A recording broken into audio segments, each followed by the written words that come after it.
philanthropy, social enterprise, win-win businesses that try to help people with some app, various things that sound good, that sound kind, that sound helpful. These things make a small difference to the people that they're helping, but they are part of upholding a system of extreme inequality that is responsible for the anger and social dislocation and just rampant anxiety that has buffeted this society in recent years.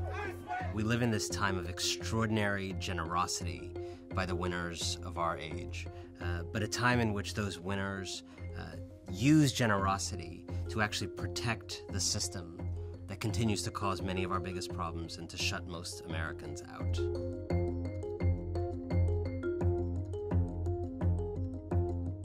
One of the interesting things about rich people in our time is they are, many of them, not all of them, many of them, deeply determined to do good, to make a difference.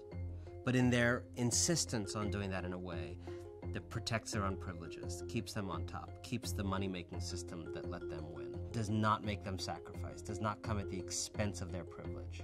In their insistence on those things, their do-gooding often ends up being the accomplice to greater harm. A lot of what I'm arguing for is for America to fix its infrastructure, its core social infrastructure, the stuff that allows us to be a society. We have allowed over the last 30, 40 years government to be othered. Government is not the solution to our problem.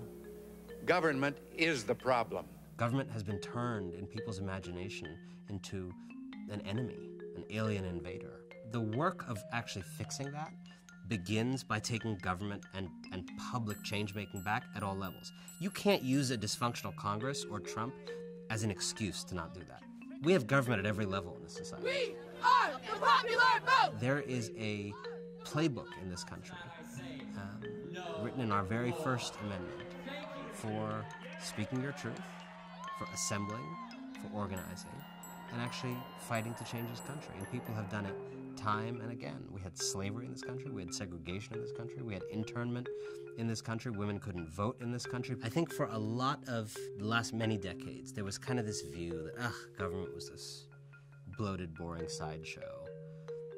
And it was really Mark Zuckerberg who was changing the world. And it was really, you could buy a tote bag that would change the world, and it would, Apple was changing the world with that ad that it had. Apple Computer will introduce Macintosh, and you'll see why 1984 won't be like 1984. You could kind of make the world a better place regardless of what was happening in the realm of public life.